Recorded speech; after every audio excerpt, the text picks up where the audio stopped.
Good morning and welcome to EBTV News. My name is Belen. The Tabletop Club is postponed this Tuesday due to homecoming week, but will resume this Thursday as originally planned.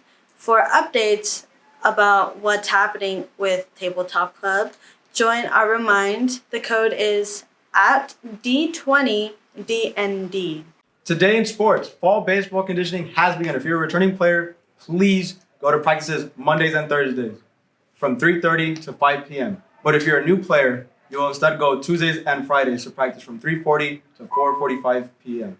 Wrestling practice started yesterday, and from here on out, Monday through Thursday, it will start at 3:45 p.m. Anyone interested must have a Sportsnet login and physical done. Workout gear is required. Any questions, ask Coach Freddie in room 505 or Alfredo Gonzalez at kernhigh.org.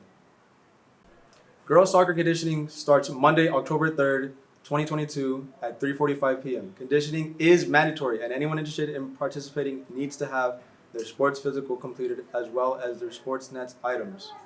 Questions, please see Coach Church in the girls' PE office as soon as possible. And thank you for watching our show, and don't forget to dress up as your Nick character tomorrow.